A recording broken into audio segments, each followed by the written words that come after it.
Alors, bonsoir à tous. Merci beaucoup d'avoir répondu positivement à l'invitation. Donc, pour Bezrat Hashem, cet avant-dernier cours ou dernier cours, puisqu'on est proche, à Pessah, c'est dans 3 jours. Donc, on est proche de la fin. Et donc, Bezrat Hashem, on va parler ce soir, nous allons parler ce soir des simanim, donc, qui veut dire les signes en hébreu. D'accord. Siman, c'est un signe, un indice. Donc, les simanim du Seder, du plateau, en fait, de Pessah. Et nous allons voir que, eh bien, la compréhension de la signification profonde de ces simanim, de ce que représentent ces signes et de leur influence dans notre vie, eh bien, peut concourir à nous aider grandement pour l'année à venir. Et pour cela, eh bien, il faut savoir ce que représentent ces simanim, connaître un petit peu donc leur influence,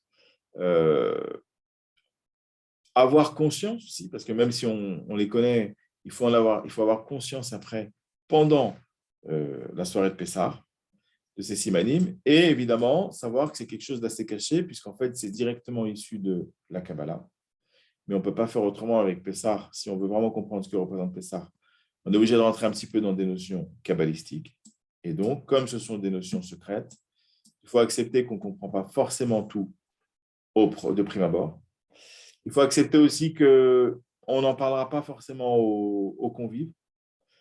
Il y a des gens qui ne sont pas du tout au niveau que ça peut repousser. Donc, si on voit quelqu'un est sensible, on peut un petit peu, entre guillemets, telle est sa science, c'est-à-dire intéressé.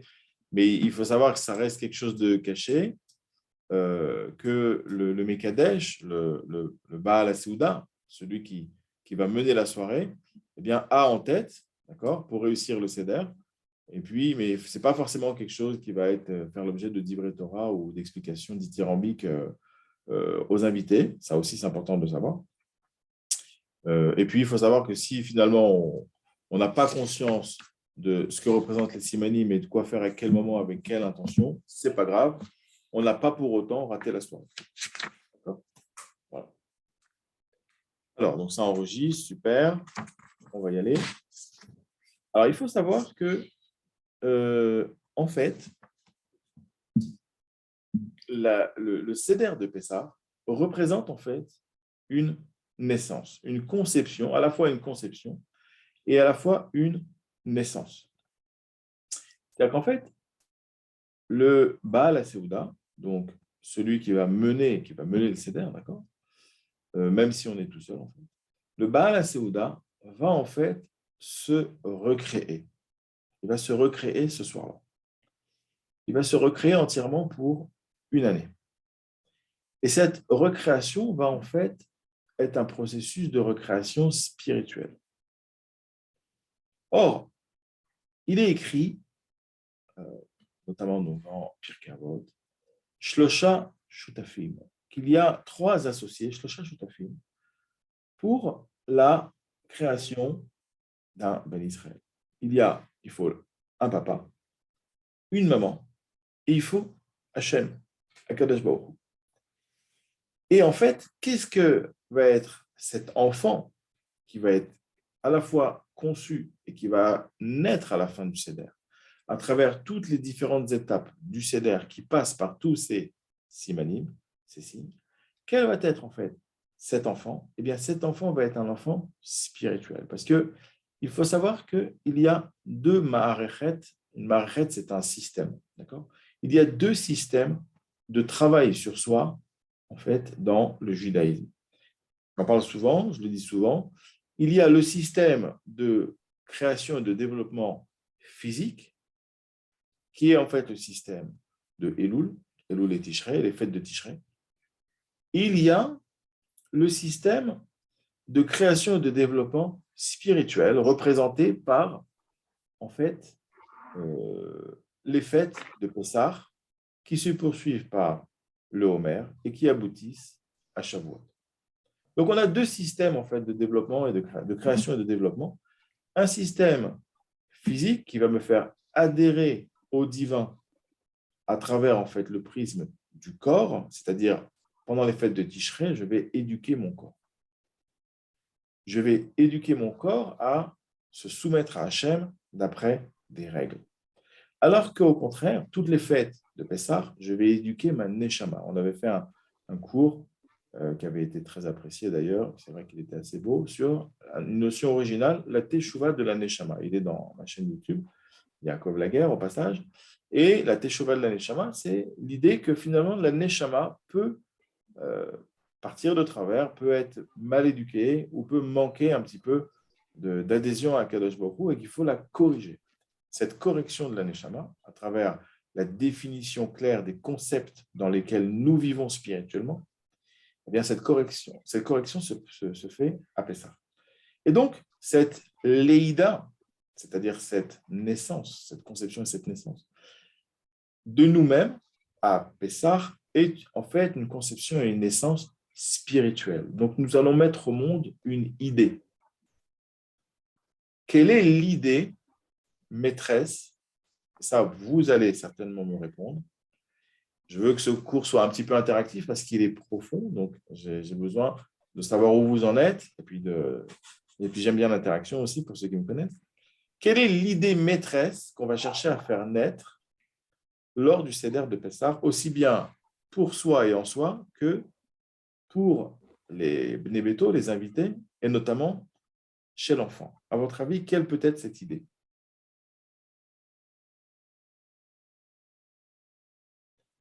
La liberté. Donc, Rudy nous dit, la liberté, c'est vrai, c'est la notion de liberté, mais il manque quelque chose, il manque une précision, parce que vous savez très bien que la liberté, pour certains, la liberté, c'est quoi? Je fais ce que je veux, quand je veux, comme je veux, avec qui je veux.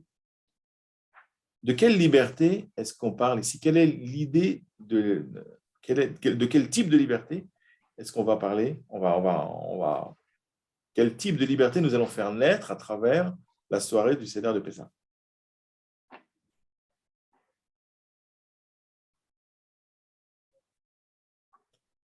Eh bien, on en a parlé dans, je crois que c'était le premier cours de cette série de préparation à Pessah 5782. C'est la liberté de la sortie d'Égypte, exactement. Rudy, se libérer de son confort, en fait, se libérer, se délivrer de son Yetzer Hara. Et on avait expliqué très brièvement que le fait qu'on doive se délivrer de son Yetzer Hara, ça veut dire qu'on est emprisonné dans son Yetzer Hara. Le problème, c'est qu'on ne le sent pas. On ne voit pas un grand roi aujourd'hui ou un pays qui nous empêche de pratiquer. Peut-être bientôt avec Le Pen si elle passe, mais en tout cas, il n'y a pas un pays au monde qui empêche les Juifs d'étudier la Torah ou de faire la Mila. D'accord, ça n'existe pas.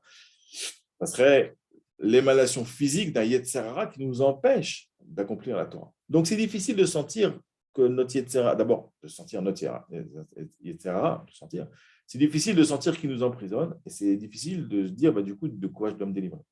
Et on avait analysé qu'en fait, par la recherche du confort qui est normal, utile et tout à fait légitime, par la recherche du confort et l'habituation au confort, le confort s'impose à nous comme étant la référence ultime, le besoin. C'est-à-dire qu'il inverse le principal et l'accessoire. Il faut du confort, mais si on n'a pas le confort, on pourra quand même vivre. Donc le confort, en fait, en soi, n'est pas quelque chose de mauvais. Mais le fait qu'on s'y habitue et qu'il s'impose à nous comme un besoin fait qu'en fait, on cherche toujours à augmenter notre confort. Donc il n'y a plus de fin. Et c'est en cela qu'on est emprisonné et qu'on ne peut plus s'en sortir parce qu'on décide qu'on ne peut plus vivre sans ça, sans ça, sans ça, sans ça, alors qu'en fait, c'est faux. Et ce monde faux dans lequel on vit, où d'ailleurs les vendeurs ont très très bien compris comment ça marche, ils nous créent du confort qui devient du besoin de manière à générer des ventes. D'accord ? Et donc on court après quelque chose finalement auquel on n'a pas besoin, mais qui fait que on y croit tellement qu'on investit pour ça, et c'est eux qui gagnent de l'argent sur notre dos. Vous connaissez ce principe-là. Donc, ça, c'était la délivrance. Alors, l'idée maîtresse du Seder de Pessah, c'est de se dire, en fait, on va créer une idée, d'accord, à travers un certain nombre d'actes qui vont passer par ce qu'on appelle donc des simanim, des indices. On va accomplir des actes avec des accessoires, avec des instruments, qui sont les simanim du plateau de Seder, qui sont le récit de la Haggadah, qui sont les coupes de vin. Et si on fait bien, si on a bien conscience de chaque chose et quelle est en fait l'action, l'influence que ça va avoir quand on fait ça le soir du Seder, donc automatiquement, en fait, ça va imprimer en nous, ça va faire naître cette idée à travers le Seder du Pessah et on va en fait l'intégrer en nous et la transmettre aux gens qui nous entourent. Et d'où l'idée que vous comprenez que c'est dans les préparatifs de Pessah, c'est important finalement de choisir avec qui on va faire le Seder. C'est important de choisir qui on va inviter. C'est important de choisir. Bon, il y a des fois, on n'a pas le choix. On est entouré, on est dans un entourage qui n'est pas forcément au niveau. Et puis, c'est la famille, donc on doit passer le Seder avec eux. Mais on peut peut-être se mettre dans un cadre, choisir par exemple, je dis n'importe quoi, de partir dans un hôtel. Bien que ce n'est pas top les ratrinas, mais il va y avoir des conférences, il va y avoir un Mekadesh, un Bal Souda, quelqu'un qui va être un Ben Torah, Amiti, qui va donner des notions, qui va poser les choses. Le choix du cadre et des gens avec qui on va faire le Seder peut orienter déjà tout le Seder dans le sens toranique, dans le sens de faire naître cette idée. Au contraire, si on ne fait pas attention à qui on invite, si on n'était pas obligé d'inviter celui-là qui est venu quand même, ou de qui on s'entoure, au contraire, le Seder peut devenir vite une discussion autour du football. Essentiellement, là, on va parler de quoi? On va parler de ce que c'est Le Pen ou Macron qui va passer. Je veux dire, vous pouvez inviter des gens qui sont tellement perclus d'informations ou de choses accessoires de ce monde qui vous font passer un Seder de Pessah on n'arrivera jamais à l'idée de la délivrance du Yetzirah. D'accord? Donc ça fait partie de se dire, tiens, si j'ai le choix, peut-être que je peux m'entourer aujourd'hui ou moi-même me mettre dans un Seder où il va y avoir 1, 2, 3 Ben Torah, des gens un peu plus religieux qui vont vraiment dire les choses. Et puis, je vais passer un autre Seder. D'accord? Sans dénigration, sans dénigrer, d'accord? Maintenant, si on est... Parce que quand le fait de... Je vais répondre à ta question après, Rudy. Le fait d'être entouré de gens, souvent soi-même, quand on fait teshuva, on est en lien avec notre entourage direct et c'est normal, c'est notre famille, ce sont nos amis, nos anciens amis, on ne peut pas les quitter comme ça. Et souvent, on monte, on a besoin aussi d'avoir une chevra, ce qu'on appelle, ça veut dire des nouveaux amis, qui vont être en accord avec nous et qui vont vraiment donner une résonance par rapport à ce qu'on recherche. Donc, c'est important peut-être de mêler les deux aussi, d'accord? Parce qu'on ne peut pas être au début de la tchouva ou en plein milieu de la tchouva, on ne peut pas être celui qui va donner aux autres, qui va les tirer vers le haut. D'abord parce qu'on n'a pas assez de Torah, on n'est pas assez solide, et puis on les connaît, c'est notre famille, c'est nos amis. Donc, ils nous ont vus avant, et ils nous voient maintenant. Donc, souvent, on n'arrive pas tellement à maîtriser la transmission à ce niveau-là. Donc, ça peut être intéressant de changer peut-être de cadre ou d'inviter des gens plus religieux ou de se mettre proche de gens qui vont maîtriser et qui vont un petit peu canaliser toutes les contre-forces qui vont faire qu'on va finalement être dans un Seder où on goûte la recette et on n'arrête pas d'en prendre parce que c'est sucré alors que ce n'est pas bon. Ou alors on trouve, on goûte le goût de la matzah, on se torche un peu avec trop de vin. D'accord? Voilà. Ça fait partie des préparatifs. Le cadre et les gens avec qui on passe le Seder. Alors, dans la discussion, est-ce que vous conseillez le Seder collectif ou plutôt en intimité restreinte? Ça dépend. Ça dépend. Seder collectif, ça peut être bien parce que justement, si soi-même on ne maîtrise pas trop et qu'on est on choisit un Baal Seuda, même dans un hôtel, d'accord, à ce moment-là, on peut être au contraire entraîné. On peut être entraîné. Et puis quand il y a un zérem, un courant, qui va nous entraîner, finalement, les gens de la famille qui auraient parlé d'autre chose ou qui auraient bien voulu faire de la soirée un peu n'importe quoi, ils vont avoir plus de mal à le faire parce que maintenant, il y a un Baal Souda qui est sérieux, il dit de faire certaines choses, il explique des choses pratiques, etc. Donc finalement, ça donne un intérêt à la chose. Maintenant, il faut voir la femme. Est-ce que la femme, elle préfère passer en famille, que ce soit son mari, parce que la femme, elle a une fierté, que ce soit son mari qui fasse le Seder, etc. Ou le grand, le béchor de la maison, etc. Donc tout ça, c'est des discussions un petit peu plus internes. Voilà.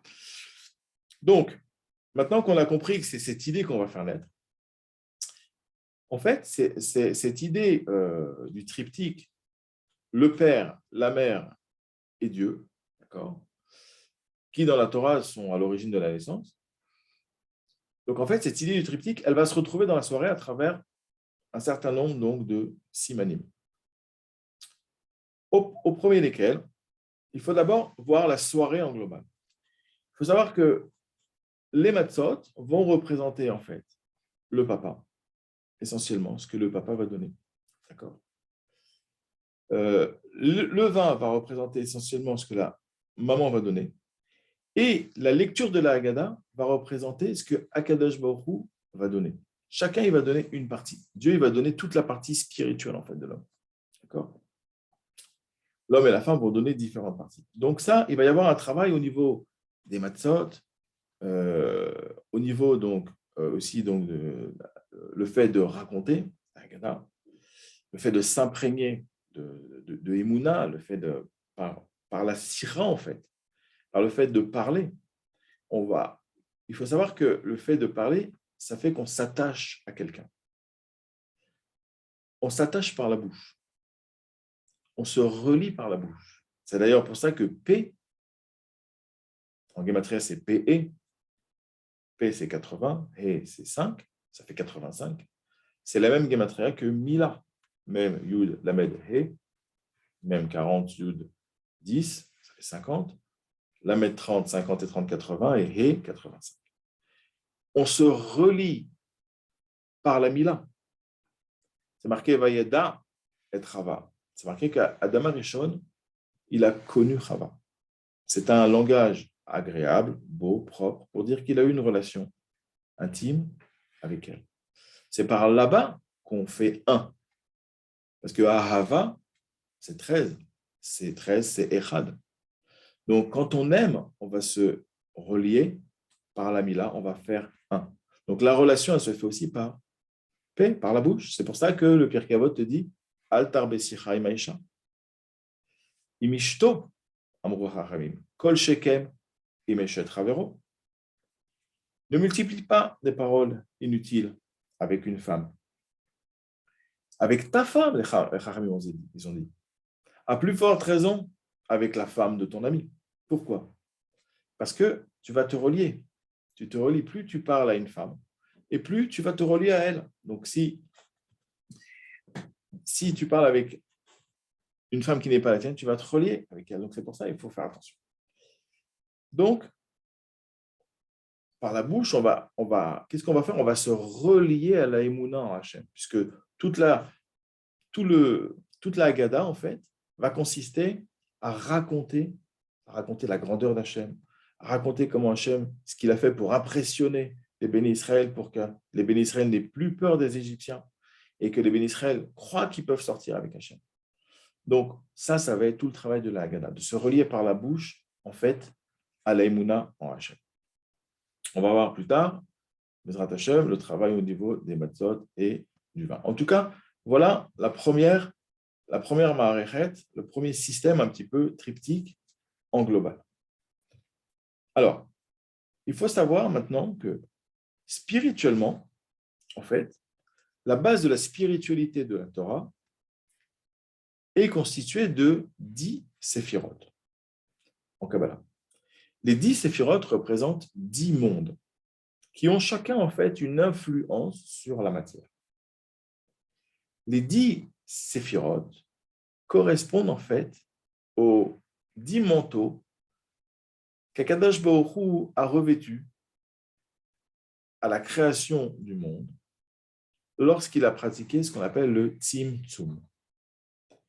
Le Tzimtzum, en fait, c'est l'opération par laquelle Hachem, qui remplissait, avant la création du monde, il remplissait entièrement le monde, même aujourd'hui, il remplit entièrement le monde. C'est pour ça que le monde physique, l'univers, la Terre, le monde physique, en fait, se trouve au creux de Dieu. Et ce n'est pas Dieu qui est dans le monde, c'est le monde qui est dans Dieu. Avant la création du monde, Dieu remplissait le monde entièrement, mais tout n'était que spiritualité. La matière n'existait pas. Quand Hachem a décidé de créer un monde de matière, pour différentes raisons, il a fallu en fait qu'il se retire un petit peu d'une partie de l'univers entier qui remplit toute la totalité de ce qui est. Il s'est retiré un petit peu. En se retirant un petit peu, puisque Akadosh Baruch Hu est totalement spirituel, en se retirant un petit peu, automatiquement, puisque dans un endroit, il a retiré un peu de spiritualité, il a fait apparaître le contraire de lui-même. Et en faisant apparaître le contraire de lui-même, puisque lui est totalement spirituel, il a fait apparaître quelque chose, non pas de totalement matériel, mais quelque chose d'un peu moins spirituel et d'un peu plus matériel. Ça s'appelle la matière. Donc je répète, Dieu remplit entièrement ce qui est, il est par essence, il n'y a que lui. Il a le projet de créer un monde où les hommes vont pouvoir faire un certain travail de confrontation à la matière, mais en cherchant le spirituel dans la matière. Donc il faut créer un endroit qui est un mélange de matière et de spirituel. Donc Hachem se retire un peu d'un endroit de l'univers, mais pas totalement. Parce que si Hachem se retirait totalement de cet endroit, s'il n'était plus dans un endroit, ça serait un endroit où il n'y aurait que de la matière. Donc il se retire un petit peu pour faire apparaître quelque chose, en fait, qui est un peu moins spirituel et un petit peu plus matériel. C'est la matière en soi. Comme Hachem est totalement spirituel et que nous sommes un mélange des deux, en fait, quand Hachem veut s'adresser à nous, il ne peut pas s'adresser directement à nous. Parce que quand Hachem apparaît, puisque l'essence de la matière, qui s'appelle Olam, Olam c'est le monde. La racine du mot Olam, ça je le dis souvent aussi, c'est Elem. C'est quoi Elem? Ça donne le verbe lehit alem. Lehit alem, on le trouve dans le Chumash, dans la paracha des trouvailles. Vehit alamta, vehit alamta. On dit là-bas, et tu te caches l'œil. Ça veut dire, tu te caches pour ne pas voir la trouvaille de ton ami. Tu es sur le chemin et tu vois un mouton. Tu dis, mais c'est le mouton de Moshe, ça. Oh là là, il est égaré. Moshe, son pâturage, il n'est pas du tout ici. Ça veut dire que moi, je l'ai trouvé, donc il va falloir que je le prenne chez moi. Il va falloir que je le nourrisse. Il va falloir que je le tonde. Il va falloir peut-être que je vende la tonte et l'argent, je le garde pour Moshe. Je ne peux pas. C'est trop pour moi. Donc, je me cache l'œil. Je fais comme si je n'ai pas vu ce mouton. Donc ça s'appelle l'italem, se cacher. Hacham a créé le olam dans le but de se cacher derrière. Hacham a créé le voile de la matière dans le but de se cacher derrière. Et que la matière, elle fait croire que c'est elle qui commande le monde. C'est elle, Dieu. Et nous, on se confronte à la matière. Et en se confrontant à la matière, on croit au début que c'est elle qui commande. Et en devenant spirituel, on comprend que derrière la matière, c'est vrai que la matière transmet un commandement, mais elle n'est pas la source du commandement. C'est Dieu qui est caché derrière. Par exemple, moi, je fais du trading. Imaginons quelqu'un qui fait du trading. Et puis, il fait un coup, ça marche. Il dit, oui, ben, c'est normal. Je sais placer mes stop-loss. J'ai appris à faire ça, cette technique-là. J'ai un moteur, j'ai un robot automatique qui fonctionne la nuit, etc. Donc, pas de problème. J'ai une martingale, j'ai tout ce qu'il faut. Donc, c'est normal. Et puis, c'est ma chorma, c'est ma force, c'est mon intelligence. Et puis, j'ai acheté cher ce robot. Tout ça, c'est la matière. Je suis dans l'état où je crois que la matière gouverne. C'est-à-dire que c'est parce qu'il y a un certain nombre de sagesse, un certain nombre d'investissements d'argent, etc., que j'ai mis, qui font que ça a marché. Pas du tout. Ça n'a aucun rapport. Si je deviens spirituel, je sais très très bien qu'en fait, l'argent que j'ai gagné a été voté à Rosh Hashanah. Je parle d'un trading propre, évidemment, parce que ça existe, il faut savoir que ça existe, d'accord. Ça a été voté à Rosh Hashanah. Et Hachem, il a vu que moi, ma Ishtadlout, c'est ça. Moi, j'ai fait Ishtadlout, j'ai dit, écoute Hachem, pour l'instant, c'est ça que j'ai. Alors, je vais mettre en place pour que ça puisse marcher. Si toi, tu veux que ça marche, ben, ça va marcher. Et à ce moment-là, en fait, Hachem, il a donné l'ordre au gouvernement d'en haut, entre guillemets, au Bedin d'en haut, de me transmettre ce que j'ai mérité à Rosh Hashanah parce que je suis assez tzaddik pour recevoir ce que je dois recevoir à Rosh Hashanah. Et il est passé par Maïshtadlout, qui s'appelle aujourd'hui trading, qui s'appelle demain, on peut être dentiste, et après-demain, on peut être salarié chez un patron. Et en fait, Hachem se sert donc de la matière qui m'entoure, qui s'appelle Maïshtadlout, pour transmettre ce qui a été voté que je dois recevoir. Là, j'ai parlé de ce que je dois recevoir en termes, par exemple, d'argent pour vivre en Rosh Hashanah, mais c'est pareil pour les maladies, c'est pareil pour les mérites, c'est pareil pour tout. Donc, il y a deux niveaux dans la matière. Est-ce que c'est la matière qui gouverne et c'est grâce à la matière que j'ai reçu, comme dans le mal, comme dans le bien, par exemple. J'ai un accident de voiture, Alors, je vais dire, bah oui, évidemment, c'est elle, ou alors, voilà, c'est une femme, ça ne va pas conduire, je sais pas quoi, d'accord, ou c'est à cause de l'autre, là, il ne s'est pas poussé, il a reculé au feu rouge. Pas du tout, ça n'a rien à voir. Tout ça, c'est la matière. La matière ne commande rien, ne fixe rien, ne gouverne rien. Tu devais passer par ça, et la matière a été organisée pour transmettre ce que tu dois recevoir. Donc, en fait, c'est plus haut que la matière. Donc, ça, c'est Orla. Donc, maintenant, il faut savoir que, comme Hachem ne peut pas nous parler directement, Hachem, en fait, passe par les 10 sphirotes. Il s'est, en fait, emmitouflé dans 10 croûtes, d'accord, dans 10 manteaux, pour nous transmettre, en fait, son influence.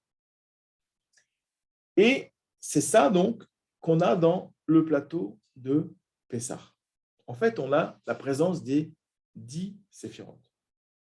Et c'est pour ça qu'en fait, en passant par ces 10 séphirotes qu'on va voir maintenant précisément, on va voir le Zoroa, la Betsa, la Charoset, tout ça, ces 10 sphirotes, en fait, vont être réorganisés le soir du Seder de Pessah pour nous, et puis à travers le fait qu'on mène des gens avec nous dans le Seder, on va les transmettre aux gens qui nous entourent sur la table. Et ce soir-là, en faisant certains actes, on va réorganiser en fait en nous les 10 séphirotes, donc, qui nous constituent en tant qu'hommes à travers, vous allez voir, nos midot, mais aussi, en fait, qui constituent notre mode de communication avec Hachem. C'est-à-dire que quand nos 10 sphirotes, nos 10 midot, en fait, parce que vous allez voir, ça correspond à des actes précis auxquels on est soumis dans chaque chose qu'on fait dans ce monde-là.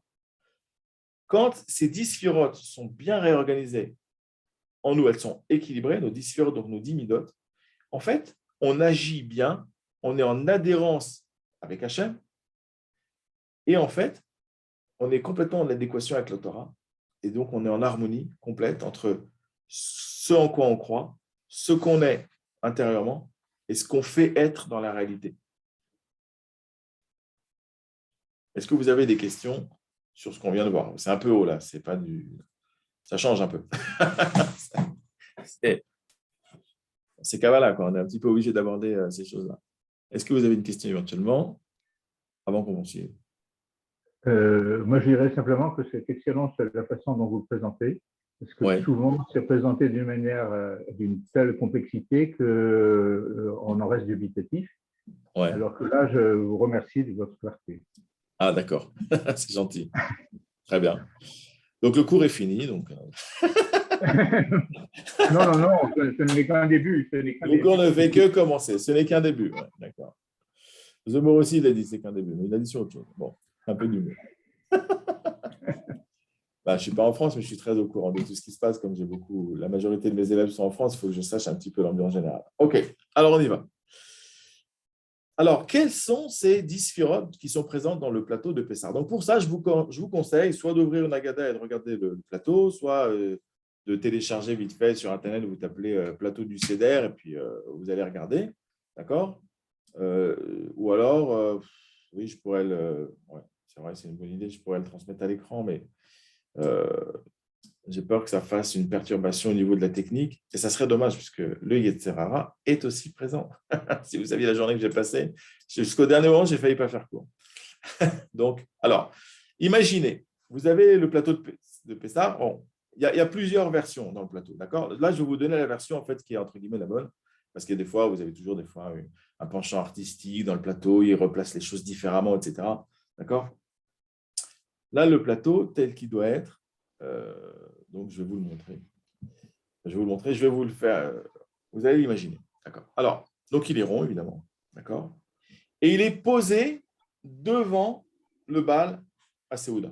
Il est posé devant.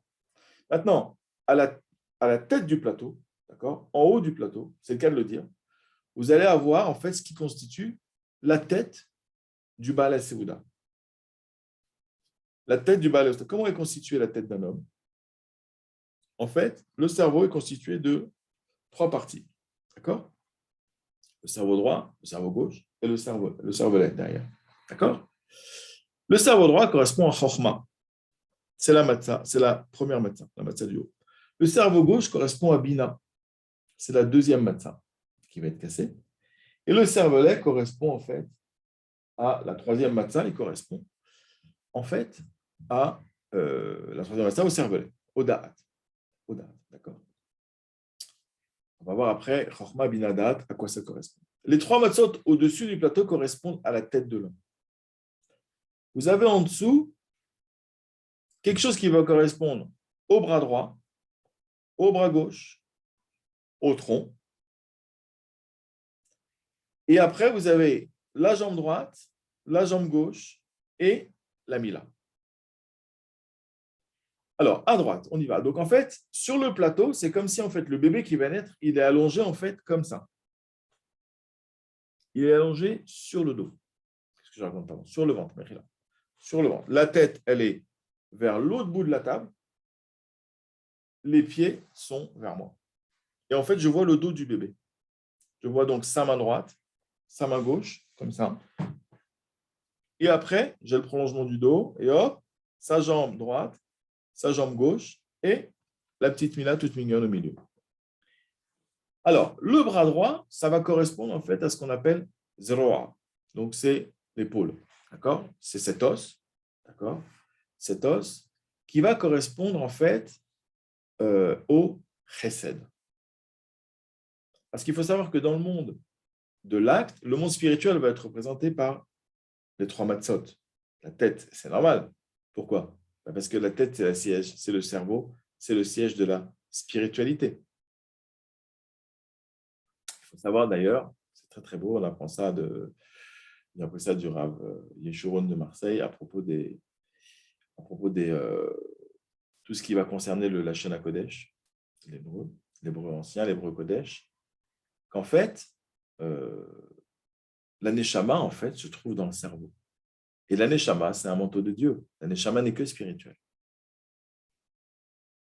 Le cou, c'est un intermédiaire entre la tête et le corps. Et le corps, en fait, est animé par la tête. Et en fait, il n'est que matériel, le corps, finalement.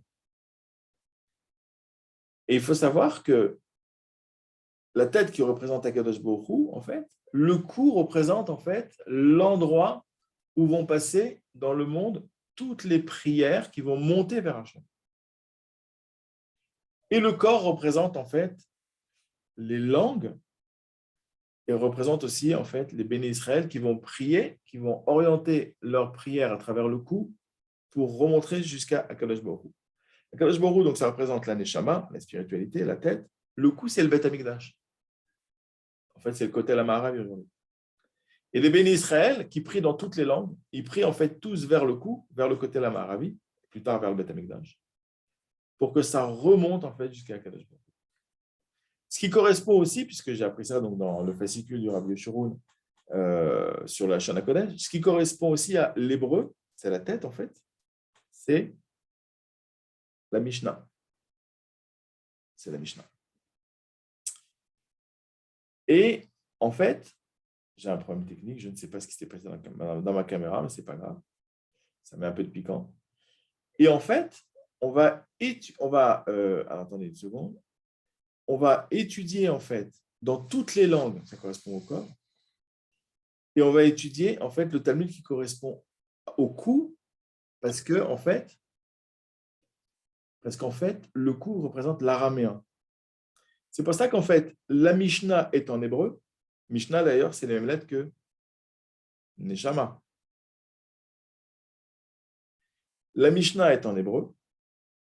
Ce sont donc les Tanaïm qui ont directement en fait extrait les règles de vie depuis le Chumash. Donc tout ça, c'est l'hébreu, la Shana Kodesh. L'araméen, c'est le cou, c'est le Talmud, qui est écrite à 95% en araméen. Et nous allons, nous, étudier à travers le corps, qui lui est en fait entièrement imbibé dans la matière, en fait, c'est les peuples, c'est toutes les langues. On va étudier avec notre langue, un en anglais, l'autre en français, l'autre en allemand. On va étudier en fait le Talmud en araméen pour remonter en fait dans le Lashon HaKodesh, qui est le cerveau, qui est la Mishnah, le Chumash. Donc vous voyez, juste au niveau de l'homme, les simanim qui existent. D'accord, pour d'autres choses. Ok, alors on y va, c'est simanim. Donc, le 0A, donc qui est cette épaule, donc cet os avec un peu de viande, correspond en fait au chesed. Alors pourquoi il correspond au chesed? Parce qu'en fait, il prolonge le roi. C'est un os qui prolonge. Le chesed, c'est de prolonger. J'ai des choses à moi, je les prolonge vers mon environnement. Je les prolonge vers les gens qui m'entourent, vers ma synagogue, vers ma femme, vers mes enfants. Donc c'est ça le chesed, c'est le prolongement. C'est la main droite, c'est Avraham Avinu. Chesed. Donc dans la vie, je dois apprendre qu'il y a le monde et que je dois donner au monde.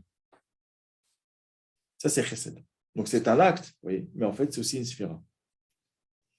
C'est-à-dire que c'est un mode de communication avec Akadosh Baruch Hu, mais c'est un mode d'existence dans le monde, le chesed. Vous voyez le rapport? C'est incroyable. Et tout traverse par nous. Ça vient d'en haut, c'est un message qui vient d'Hachem, c'est un mode de communication d'Hachem vers l'homme, mais c'est en même temps une manière de vibrer, en fait, dans le monde réel. Le betza, la betza, plutôt l'œuf, d'accord, il va correspondre à ce qu'on appelle gvura. Hesed, gvura. La betza va correspondre à ce qu'on appelle gvura. Et là, gvura, c'est le din, en fait. Alors, pourquoi l'œuf? Est-ce que quelqu'un sait pourquoi l'œuf représente le din? Le din, c'est on arrête les choses. C'est-à-dire que c'est vrai qu'il faut donner. Mais attention, il y a une limite. Il y a une limite à tout. Il y a moi aussi. Je ne peux pas donner ma chemise, je ne peux pas tout donner. Je peux donner, à un moment donné, ce qui ne va pas me manquer. Mais si je donne jusqu'à ce qui me manque à moi, non, je ne peux pas. Donc, il y a une limite. Donc, le din, c'est de fixer. Un psak din, c'est d'arrêter les discussions. Le diyun, c'est le procès. On discute, on amène les témoins, on amène les faux témoins, les dimzomemines, on amène des preuves, des contre-preuves, on amène... D'accord, ça bouge, ça parle. Et à un moment donné, tac, tac, tac, tac, coup de marteau, psak din, pas sac. On a arrêté, on a interrompu. Afsakot, afsaka, fait une pause. Le psak din, c'est maintenant on va trancher. On va tout arrêter. Ça, c'est le psak din, c'est le din. Alors, pourquoi c'est le din? Parce qu'en fait, l'œuf, il est circulaire. Il n'est pas rond, il est ovale, mais il est circulaire. Et alors, quelqu'un qui sent un arrêt dans sa vie, comment il peut voir que quelqu'un il est arrêté dans sa vie ou qu'au contraire, il évolue? En fait, vous vous rendez compte que finalement, d'année en année, vous êtes le même, ça ne bouge pas, il n'y a pas d'évolution. En fait, vous tournez en rond. Dès que vous sentez dans votre vie que vous tournez en rond, ça c'est marrant, c'est toujours la même épreuve qui revient. Encore une fois, ce n'est pas la même personne, ce n'est pas le même temps, ce n'est pas le même endroit, mais encore une fois, j'ai ce problème-là qui revient. Quelque chose qui revient tout le temps, ça revient, donc je n'ai pas évolué. Je n'ai pas évolué. Encore une fois, je rate les téphilines. Je n'ai pas évolué, je n'ai pas compris encore. J'ai compris qu'il faut que je les mette, mais je n'ai pas compris que j'aime tellement pas ça qu'il faut que je fasse quelque chose pour arrêter ce truc-là. Il faut que je fasse quelque chose pour enfin réussir à ne plus rater les téphilines. Encore une fois, je me retrouve dans une soirée et je me mets en colère et le type, tac, je l'ai encore mis. Encore une fois, je me retrouve à me battre avec quelqu'un dans une soirée. À chaque fois, on est 10 copains. C'est toujours moi qui me bats avec l'autre. Encore, ça revient. Ou alors, pareil, dans la parnassa, j'ai toujours, voilà, il me manque 500 €, 1000 € par mois, sans arrêt. Ça ne s'arrête pas. Je n'arrive pas à combler, je tourne en rond, je n'arrive pas à faire évoluer ma parnassa. Dans mon couple, c'est pareil. Je rentre dans des disputes favorites. Vous voyez, ça veut dire, oui, bah oui, évidemment, parce que tu ressembles à ta mère. Quoi encore avec ma mère? Qu'est-ce qu'il y a? Ça n'a pas suffi l'autre fois? Oui, parce que ce gosse, vous connaissez ça. On connaît toutes les étapes. C'est un CDR. On commence par la mère, après on parle du fils, après ça revient, oui, de toute façon, dans l'argent, après on arrive sur les vacances, et après on termine. Voilà, en fait, c'est les mêmes points de favorite à chaque fois. Tac, tac, tac. Et on repasse. C'est toujours pareil. On n'évolue pas. Il n'y a pas un moment donné quelque chose, ça y est, stop. On décide qu'on va changer. On décide qu'on va évoluer. Donc ça, c'est le din, c'est l'œuf. Donc un homme, il est fait de chesed et de din. Un homme, il donne, il doit donner. Mais il faut qu'il se limite.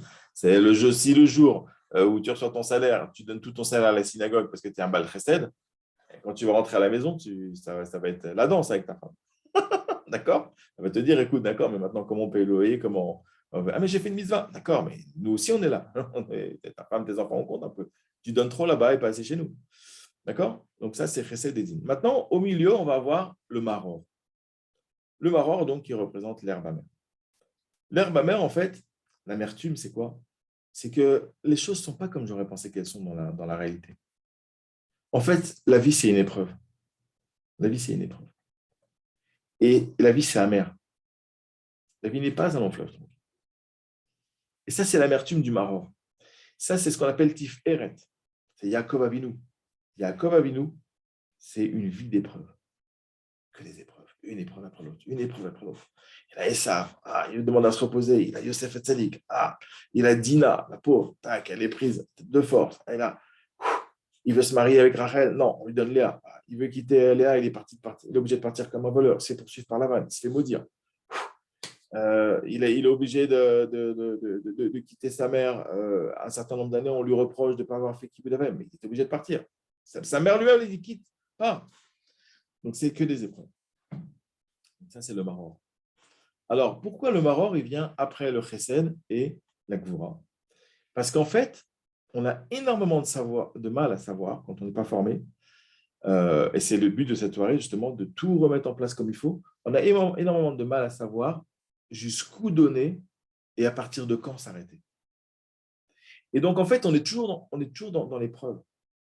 Parce que ce monde-là, en fait, c'est la matière te ment. La matière te ment à longueur de journée. Elle te fait croire, mais non, mais c'est moi ton besoin, c'est moi ton confort, etc., etc. Et donc, en fait, on a toujours deux choses opposées et on doit trancher entre les deux. Et le chesed et le din, ça va être déjà deux niveaux, deux éléments, deux signes qu'il va falloir organiser qui sont durs à organiser, qui sont très durs. Combien il faut donner, combien il faut se donner au travail, combien il faut donner pour le travail, combien au contraire, il faut se limiter. Et si je me donne beaucoup, le patron va être content. Si le patron il voit que je me donne, mais d'un autre côté que je me limite, peut-être dans les promotions, ou peut-être si je vais demander des vacances ou quoi, lui aussi va se limiter. D'un autre côté, si je me donne trop au travail, dans les heures sup, dans les contrats, dans les trucs, à la maison c'est vide, ma femme elle m'attend. Et puis donc c'est là-bas maintenant qu'il va falloir qu'il va y avoir des manques. Donc je vais avoir des problèmes de shalom bayit. Pareil, je me donne beaucoup trop dans mon couple et pas assez dans mes enfants. Les enfants ils vont subir des conséquences, etc., etc. Et tout c'est comme ça. Donc c'est pour ça qu'en fait, le résultat de la confrontation entre chesed et din, c'est forcément l'épreuve, tif eret. D'un autre côté, Tiferet, c'est aussi Emet. Jacob, il a reçu le Emet. Donc, en fait, la vérité ne va apparaître que réellement dans la confrontation de ces deux éléments-là. Abraham, Akadosh Baruch Hu a créé le monde, Akadosh Baruch Hu a créé les bénis Israël à partir de Jacob Avinu, qui est devenu d'ailleurs, à la fin de ses épreuves, il est devenu Israël. C'est pour ça que nous sommes des bénis Israël. Nous ne sommes pas des bénis Abraham ou des bénis Israël. Pourtant, il aurait pu. Le Midrash explique que le Hesed, s'il est seul, il aboutit à une impureté. C'est l'impureté qu'Abraham Avinu a rejetée avant d'émettre Yitzhak au monde. Cette impureté s'appelle Ishmaël. Ishmaël, c'est le Chesed qui n'est pas corrigé, qui n'est pas Metoukan. C'est-à-dire que Ishmaël il est dans un Chesed complet, permanent, infini. C'est pas bon. C'est pas bon. Parce qu'en fait, le Chesed, quand on est trop dans le Chesed, on finit par s'autoriser tout. Et comme on ne peut pas vivre sans spiritualité, on fait de cette autorisation permanente à soi-même de tout une spiritualité. Ça donne quoi, c'est Ishmaël? Eh bien, ça donne que le viol, par exemple, regardez avec Daesh, avec truc, ça donne un manuel de loi du viol, avec un certain nombre. C'est un peu dur ce que je dis, mais c'est vraiment, ça illustre très bien. Vous avez un manuel, donc il va prendre donc, une femme, il va lui dire, voilà, au nom de Allah, au nom de ma spiritualité, je suis obligé de faire ça, mais c'est pour ton bien, c'est pour élever ton âme, ta neshama, et on va faire un certain nombre d'axes selon des règles. Mais attention, si on rate un truc, il faut refaire le viol. C'est-à-dire qu'il va spiritualiser en fait le mal à l'infini, parce qu'en fait, il se donne tellement, il donne tellement sans aucune limite, et c'est lui qui fait vivre à travers ça. Donc, il se donne tellement que finalement, il en fait des lois Et en fait, il ne voit même plus le mal qu'il fait. Ça veut dire qu'il justifie tout le mal qu'il fait à travers une spiritualité, à travers quelque chose, mais c'est un mensonge complet. Donc ça, c'est Ishmaël. Il n'y a plus aucune limite et le monde entier doit être asservi à mes besoins personnels au nom de ma spiritualité, mais en fait, c'est parce que c'est un chesed qui est mal limité. La Gvura, de l'autre côté, ça donne Esav. Yitzhak, on ne pouvait pas créer les Béné Israël à partir de Yitzhak Avinu, parce qu'Yitzhak, ce n'est que le din. À tel point que Avraham Avinu lui a donné 10 mesures de chesed, pour qu'il ait un peu de chesed, et ce sont les 10 chameaux.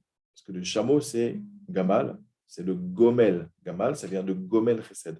On apprend dans la Gemara Shabbat, page 104, c'est 104a, là-bas au milieu, je crois. Enfin, 104, toute la page 104a, Kouvdalet, Amoud Aleph, que Gamal, le Gimel, en fait, il vient du Gamal. Parce que le Gimel, en fait, c'est la notion de richesse, c'est la notion d'enrichissement, c'est la notion de profusion.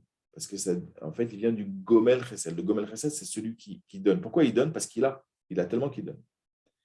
D'accord? Et donc, les femmes voyaient en Yitzhak Avinu une femme. Parce qu'une femme n'est que de dîme. Le chesed que la femme va recevoir, elle va le recevoir de son mari. C'est comme ça qu'elle va s'équilibrer dans son dîme. Une femme n'est que de dîme. Donc, quand les femmes ne voulaient pas se marier avec Yitzhak, parce qu'elles voyaient une autre femme, elles voyaient de dîme. Donc, Avraham Avinu lui a donné des mesures de chesed pour qu'elle voit. Une femme, elle est inquiète. Elle voit qu'un homme, il est trop de dîme. Elle dit, lui, il ne va rien me donner. Ouais, il fait genre, il a de l'argent, il a des. Forcément, il est que de dîne, donc il garde tout, donc il s'enrichit. Souvent, les gens qui sont très riches sont souvent des gens qui sont de dîne. D'accord? Et ça fait peur à une femme. Ça fait peur parce qu'elle se dit, lui, il va pas me chouchouter, il ne va pas me choyer. Je vais vouloir faire les courses pour Shabbat, ça va être ric-rac alors on est blindé sur le compte, etc., etc. Donc, ça fait peur. Donc, Avraham Avinu a donné à Yitzhak Avinu du chesed pour qu'il soit attirant, pour que les femmes soient plus rassurées.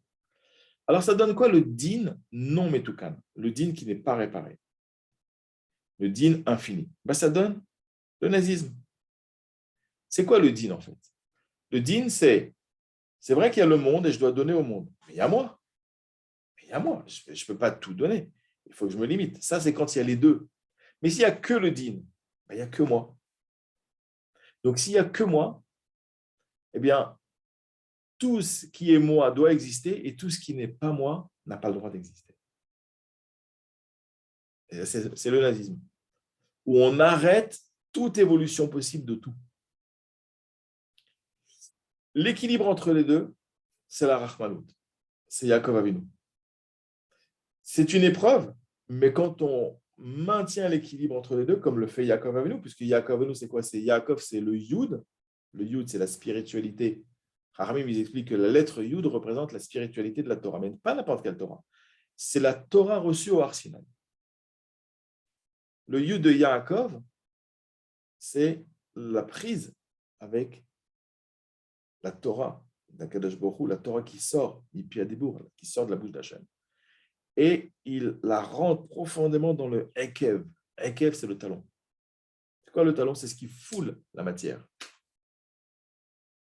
Donc Yaakov Avinu, il prend les concepts très très élevés de la Torah et il les descend et il les pratique au niveau les plus bas de la matière. Donc en fait, et c'est le Soulam, c'est l'échelle de Yaakov, où il est entièrement relié en haut, mais il est entièrement relié en bas et il tient cet équilibre entre les deux. Ça, c'est la Rahmanout. C'est quoi? Ça donne quoi la Rahmanout? Un enfant, il vous demande quelque chose. Décidément, j'ai vraiment appris avec cette caméra. Il faut que je trouve un truc. C'est pas grave. C'est bien parce que le bleu, c'est la Kabbalah. Donc, juste ce soir, hop, on est entouré d'un halo bleu. En fait, c'est une caméra infrarouge qui filme aussi la Neshama. Non, je plaisante. Un peu d'humour. Donc, un enfant, il vous demande quelque chose. Maintenant, vous lui avez dit, écoute, je te donne, mais tu sais, c'est comme tout. On reçoit que ce qu'on mérite. D'accord? Donc, je te donne, mais il faut que tu travailles bien à l'école. Et maintenant, c'est son anniversaire. Donc, en fait, d'après son anniversaire, il mérite un cadeau quand même. Maintenant, il vous a ramené des notes Esther. Le carnet de notes ce trimestre, c'était de la folie. Dans tout, c'était la bamboula. Ça veut dire avec les copains, il a des mauvaises notes en conduite, en maths, il s'est planté, en truc. C'est la folie. Donc en fait, Alpi a dit, Bémet, vous lui avez dit, écoute, tu reçois si tu travailles bien. Mais si tu ne travailles pas bien, tu ne reçois pas. Ça, c'est le din. Maintenant, le papa qui est complètement chesed, sans din, il s'en fout. Tu as des bonnes notes, tu as des mauvaises notes. Ben, c'est la vie, qu'est-ce que tu veux? Mais t'es mon fils, ben, je te donne. Il a tué le gosse. Le gosse n'a plus aucune notion. Ishmaël, que chesed. L'autre papa, il dit, écoute, je t'avais prévenu. Mais papa, c'est mon anniversaire. Je ne veux pas le savoir. Une parole, c'est une parole, mon fils. Ah, le din. Je t'ai prévenu. Tu travailles bien, tu reçois. Tu travailles bien, tu reçois. Le din. Donc, Hitler. Tu demandes au gosse, alors ça va ton père? Ben, mon père, c'est un désir. Tac. Yaakov Avinu, écoute, je t'ai prévenu. Tu reçois que si tu fais un effort. Tu as fait un effort, bon, ça n'a pas donné, ça n'a rien donné. D'un autre côté, je ne peux pas ne rien te donner. Parce que tu mérites quand même, c'est ton anniversaire, puis tu es mon fils. Donc, je te donne, mais pas tout ce que tu aurais reçu si tu avais bien travaillé. Mais je te donne quand même, parce que je ne peux pas ne pas te donner. Ça, c'est différent. Et ça, c'est vrai, ça, c'est équilibré. Parce que ça, c'est un message que l'enfant peut recevoir. C'est un message que l'enfant peut entendre. Donc ça, c'est Yaakov. Donc là, on a vu sur les 3 premiers simanim. D'accord? Il y en a encore 7. Donc, on y va. Ensuite, on a la jambe droite. Ça va être la charoset dans le plateau. D'accord? Donc, ro'a, betza, ok? Donc, le morceau de viande, enfin l'os, on va dire l'os, l'œuf, au milieu, l'herbe amère, en bas à droite, la charoset, en bas à gauche, le karpas, et au milieu, en bas, la chazeret. La charoset en bas à droite, ça correspond à la jambe droite. Alors, pourquoi ça correspond à la jambe droite? Qu'est-ce qu'on fait avec la jambe droite? En fait, alors je ne sais pas, je n'ai pas vérifié chez le gaucher, mais c'est comme ça que l'homme est conçu. Quand on démarre quelque chose, même en français, on le dit, démarrer du pied droit. On va démarrer, on va instaurer, on va instiller, on va instaurer, on va mettre en place quelque chose. Ça se passe avec la jambe droite. La jambe droite, or, il faut savoir que la force au démarrage, c'est là qu'elle est la plus importante. Par exemple, une voiture, où est-ce que la force est la plus importante? À 130 km/h quand elle est lancée, ou pour passer de 0 à 10 km/h? Le plus de puissance qui est développée, c'est pour passer de 0 à 10 km/h. Parce qu'on passe de 0 à 1, en fait. On passe de sans mouvement à un mouvement. Donc, c'est là qu'il y a le plus de force. Cette force-là, elle correspond en fait au Netzach, donc, la charoset, parce que la charoset, en fait, ça correspond dans la soirée au ciment, en fait, que les bénis Israël devaient fabriquer. C'est-à-dire, ils mettaient toute leur force pour briser les briques, pour fabriquer donc ce ciment qui va leur servir à fabriquer les briques, etc. Ils mettaient toute leur force. Et vraiment, je ne sais pas ce qui se passe. C'est de la folie ce soir, mais ce n'est pas grave. Et donc, ça représente le combat, en fait. Le Netzach, la jambe droite, ça représente le combat. Quand je pars au combat, je dois mettre toutes mes forces. Quand tu vas sortir en guerre, là-bas, on parle de quelqu'un qui sort en guerre, mais en fait, c'est spirituel. Quand tu pars en guerre contre le Yetzirah, tu sors de tes gonds, tu dégages, tu vas mettre le maximum d'énergie pour battre le Yetzirah. D'accord? Donc ça représente la jambe droite. Et ça représente donc le combat. La vie est un éternel combat. Le combat, pas contre n'importe qui. Ça représente le combat contre le Yetzirah. Le combat contre le Yetzirah.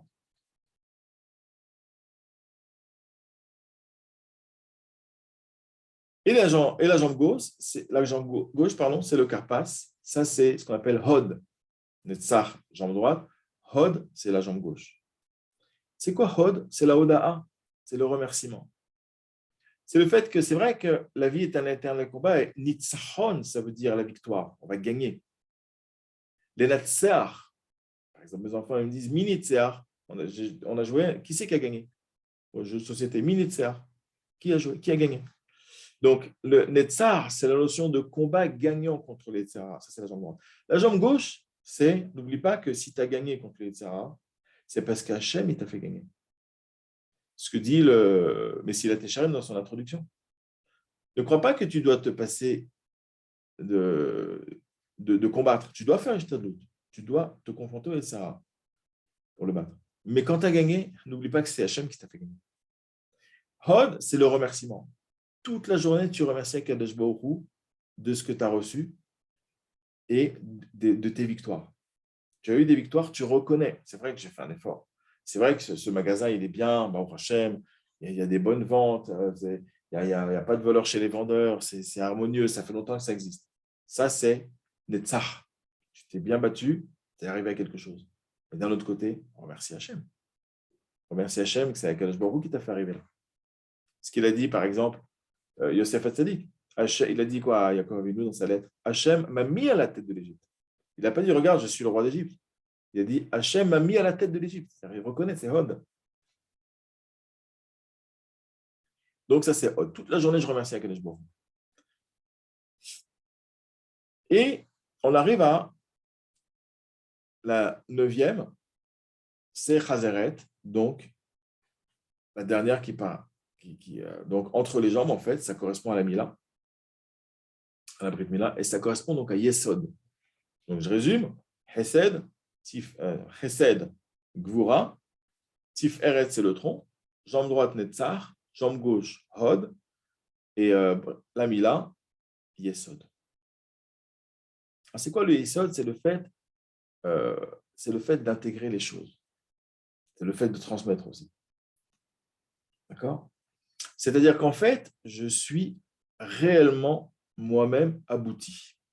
Le Yesod, c'est la notion de finalité. C'est-à-dire qu'on te donne un boulot, on te donne un dossier à faire, tu le finalises. Tu n'es pas sans arrêt après ton patron, sauf si tu as en formation. Et là, c'est normal, tu n'es pas dans le Yesod. D'accord? Mais dans le Yesod, en fait, tu es quelqu'un qui finalise les choses. Tu laisses pas, tu intègres les choses définitivement et tu les vis. Et c'est définitif. Ça ne bougera plus. Maintenant, on est à la 9e sphira, d'accord? La 10e, c'est quoi en fait? La 10e, c'est le plateau. La 10e, c'est le plateau de Pessah. C'est une sphira en soi. Elle correspond à la sphira de Malchut. Elle correspond à David Ameller. Elle correspond au Shabbat. C'est quoi cette sphira?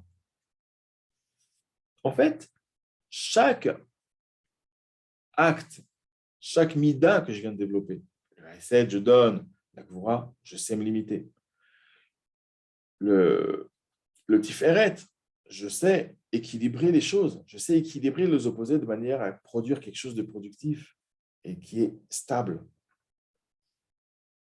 J'ai accepté le combat contre les Yitzhara et j'ai mes stratégies et je sais comment gagner les Yitzhara aujourd'hui. Je sais que je suis sensible au regard sur les femmes. Je dis à ma femme, écoute, c'est toi qui vas chercher les enfants. Parce qu'aujourd'hui, les ganénettes, c'est plus des ganénettes, c'est des stars. C'est des stars de cinéma déjà. Donc, je ne veux pas tomber là-bas. On te dit, bon, bah, écoutez, voilà, on vous présente votre nouvelle collaboratrice et tu la regardes. Claudia, d'accord. La folie. Non, mais attendez, patron, je ne peux pas, je vais être en mission avec elle toute la journée. Je ne pourrais pas mini-jupe, truc, machin, je me connais. D'accord. Ton patron est juif, il connaît, etc. Donnez-moi, je ne sais pas, donnez-moi lui ou le truc, ou elle, il ne se passera rien, mais elle, je ne peux pas. Donc, tu te protèges. Tu sais qu'il y a un combat contre les Sahara. Et le combat contre les Sahara, ce n'est pas maintenant d'aller au combat physique, d'accord? Ce n'est pas Excalibur ou Rambo ou je ne sais pas quoi. Ce n'est pas du tout ça. Sour Mera Ve'asetov. Sour Mera. Le combat contre le mal, c'est de savoir l'éviter. Ve'asetov. Et là, tu rentreras dans le Tov. En Tov et la. Là, tu rentreras dans la préservation de toi-même et tu vas aller au Lamaba. Comment on fait Sour Mera? En mettant des haies. Chachamim, ils ont fait des haies à la Torah pour qu'on préserve le respect de la Torah, pour qu'on la pratique. Ça, c'est mais Mata Kourien Shem Baravin, c'est la première Mishnah de tout le chasse qui nous l'apprend. Imken Lama Amru Chachamim Atratzot. Pourquoi les Chachamim ils disent que les Chatrila, le Kirat Shema du soir, c'est que jusqu'à Chatzot. Même Rabban Gamliel, il dit c'est jusqu'à l'aube. Rabban Gamliel, il est plus cool, il nous laisse toute la nuit pour les Shema. Chachamim, ils sont un peu serrés là. Ça veut dire quoi? Les Chatrila, quand le soir je rentre, si j'ai raté après Chatzot et que je ne suis pas à nous, je ne suis pas dans un cas de force majeure, je n'ai plus le droit de faire le schéma. J'ai raté le schéma? Oui. Alachak et Chachamim. Yachid Verabim, quand il y a un contre tous, La halakha, elle est comme tous, comme le Beth Midrash, comme la majorité, comme Chachamim. C'est quoi cette histoire? La Mishnah, elle te dit, Lama amru Chachamim atratzot, kedei le'achik adam min ha'avera. Pourquoi Chachamim, ils ont dit lechatchila jusqu'à chatzot? Pour éloigner l'homme de la faute. C'est Hachem. Les Chachamim, ils sont venus pourquoi, les Chachamim du Talmud? Pour t'enseigner que tu dois mettre une haie, une barrière, et quand tu as cassé la barrière, attention, là, à ce moment-là, tu es dans le feu. Mais si tu n'as pas la barrière, la première barrière qui va tomber, c'est la Avera. Si tu te connais, tu sais que tu as un problème avec un Yetzara, tu parles pendant Kaddish, et tu as repéré, ou tu parles pendant la Kriyat Torah, c'est extrêmement grave. Tu as repéré, c'est avec lui que je parle. Parce que c'est mon copain d'enfance, ou j'ai un bon contact, ou alors ici, j'ai besoin d'un renseignement qu'il a, et je le vois que à la synagogue. Il faut bien que je lui parle. Okay, maintenant, tu as compris que c'est mal. Tu as compris que ça va t'amener que des clalotes. Mets une haie, mets une barrière. Ne t'assois pas avec lui. Prends son téléphone, dis, tu sais, j'aime bien parler avec toi, je t'appelle en dehors de la synagogue. Mets une barrière. Parce que si tu ne mets pas cette barrière-là, tu vas te remplir d'impureté. Le Satan, à un moment donné, il va être mécatrec, il va t'accuser, il va t'exploser de là-haut. Tu vas te prendre une poubelle de Guéhenam sur la tête. Donc, mets une barrière. Tu sais que tu as un problème avec les femmes, mets une barrière. Tu parles trop aux femmes, ne t'entoure pas de femmes. Tu sais très bien, fais attention, etc., etc. Pareil pour tout. Pour le vol. On te dit, bon, aujourd'hui, c'est vous qui faites la caisse. Oui, toi, tu te connais, d'accord? Tu as les mains baladeuses avec les caisses, d'accord? Tu as les mains baladeuses. C'est plus fort que toi. Tu es soumis. Dès que voilà, le patron est sorti à sa pause, les caméras, elles, son truc, personne ne te surveille, hop, un petit billet de 20 € de temps en temps. Tu ne peux pas t'en empêcher, tu le sais, mais une barrière. Dis, non, écoutez, je ne peux pas faire la caisse, je ne suis pas à l'aise. Je préfère être en clientèle. Oui, je pense que je serai plus performant là-bas. Mais toi, une barrière. Donc, on l'a vu, tout ça, donc, Hesed. Donc, on a vu le combat, remercier Hachem, et puis après, intégrer les choses de manière définitive. Ça veut dire que quand je fais quelque chose, je dis une parole, ça c'est Yesod. Je dis une parole, je ne change pas ma parole. Je ne change pas ma parole. Il y a une parade affreuse, c'est un Rachim et Fourage dans Baba Metzia, qui dit que quelqu'un qui change sa parole n'est pas juif. Tu as dit quelque chose, tu ne le fais pas. Rachim et Fourage. Il cite un pasouk sur lequel il y a une dracha des Chachamim, tu n'es pas juif. Point. Tu ne respectes pas ce que tu as dit, ou tu changes ta parole, tu changes d'avis n'importe comment, tu n'es pas juif, ne t'affole pas. Parce que ça, c'est la mida d'égoïne, de changer, tout changer. Comme on l'a vu dans un des cours qu'on a vu ensemble, où en fait, les Égyptiens, ils changeaient sans arrêt la forme de la matière, parce que c'est leur manière d'être les dieux de la matière, parce que c'est eux qui maîtrisent le changement de forme. Ils ne peuvent pas inventer la matière, mais ils peuvent changer sans arrêt sa forme. Donc, il n'y a rien de définitif. Donc, il n'y a pas de yesod, en fait. Chez les Égyptiens, donc chez les Goïms, il n'y a pas de yesod. Et le yesod, d'ailleurs, dans le Zohar, en fait, il remonte, il correspond au da'at. Yesod et da'at, ils sont reliés. Yesod, c'est Yosef Hatzadik, et da'at, c'est Yaakov Avinu. Ils sont reliés spirituellement. D'où on le sait, parce qu'on apprend que l'enfant qui sort du yesod à travers donc, le zera, à travers la semence, d'accord, au moment où l'homme, en fait, il va sortir la semence, ce qu'il pense, ça s'imprime dans la semence, et hop, ça rentre chez la femme, et la femme développe l'idée qu'il y a à ce moment-là. C'est pour ça qu'il y a des psukim à penser, on étudie avant pour être sûr d'être sain, de ne pas avoir de mauvaises pensées, de ne pas penser à la secrétaire, ou de ne pas penser au dernier film qu'on a vu, au moment où on a une relation avec sa femme, pour que la semence qui va passer, au moment où elle passe, tac, en fait, on a une photo très claire d'un pasouk ou d'un personnage de Torah, etc., et hop, ça s'imprime dans la semence, et tac, ça rentre chez la femme. Alors on dit, mais attends, la semence, elle est bien. Oui, parce que c'est marqué, je suis dans une Mara ou dans le Zohar, qu'en fait, la semence est créée dans le Da'at. Mais la semence, elle n'est pas créée dans le Da'at, elle est créée en bas. La semence, l'essence de la semence, qu'est-ce que cet enfant va être? C'est créé dans le Da'at. Ça s'imprime à ce moment-là. D'accord? Vous voyez comment tout est relié. Maintenant, en fait, moi, je pourrais, ça c'est extraordinaire ce qu'on va dire maintenant, c'est une idée très forte. D'accord? J'avais promis cours de 21h à 22h. Vous avez compris que ce soir, on casse la montre. De toute façon, on est avant Pessah. Ne m'en voulez pas. Alors, ceux qui veulent arrêter maintenant parce qu'ils ont promis, etc., ce n'est pas grave. Il y aura la suite sur YouTube. D'accord? Ça doit faire à peu près 56 minutes. Donc, vous regarderez la suite sur YouTube. Si vous voulez nous quitter maintenant, je ne vous envoie pas du tout. Il n'y a aucun problème. Ceux qui veulent rester, qui restent, on va se donner encore allez, un petit quart d'heure. D'accord? Et on joue le tout pour le tout. Mechila. Alors, Donc, tout ça, je pourrais développer ma force de chesed, écoutez bien ça comme c'est beau, mais que dans un domaine et pas dans l'autre. C'est-à-dire, je pourrais développer ma force de chesed à la synagogue ou au boulot. Je me donne beaucoup pour le patron et avec les employés. Mais à la maison, walou, rien du tout. Rien du tout, je ne donne pas. C'est quoi donner? Ta femme, elle te dit, oui, ben, je trouve qu'ils ont de la chance, hein, les collègues. Quand ils t'appellent, sourire, une petite blague. Le gars, il t'a fait une bourde au boulot. Non, mais c'est pas grave, ça arrive. Moi, par contre, si j'oublie de mettre du sel dans un truc ou si je casse une ampoule ou quoi, il n'y a pas de ça arrive. Moi, c'est le dîne. On prend plein la figure. Ça veut dire que tu es chesed dans une certaine situation, mais pas dans une autre. En fait, tu n'es pas chesed. C'est la situation qui va dicter, en fait, ce que tu es. Donc, tu subis entièrement la matière. Tu ne la maîtrises pas. Donc, tu n'es pas spirituel, tu es entièrement matériel. Pareil, le dîne. Le dîne, tu peux arrêter. Tu es un professeur et tu as des élèves. Et cet élève-là, ça y est, c'est grippé, ce qu'on appelle nigmardino. Tu as définitivement jugé son statut. Il est nul et toute l'année, avec lui, ça sera le dîne. Par contre, un autre, il fait le même truc. Lui, il arrive en retard, tu le détruis. L'autre, il arrive en retard plus. Tu dis, bon, écoute, c'est pas grave, règle mieux ta montre peut-être pour arriver plus à l'heure. Et l'élève, il te dit, mais je ne comprends pas, avec lui, comme ça, il te le montre. Mais toi, tu ne vois plus rien.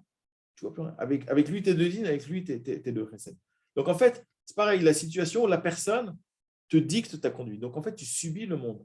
Parce que c'est lui qui dit ce que tu es. Ce n'est pas toi qui dis, c'est pas toi qui dicte au monde ce que tu es. C'est le monde qui te dicte ce que tu dois être.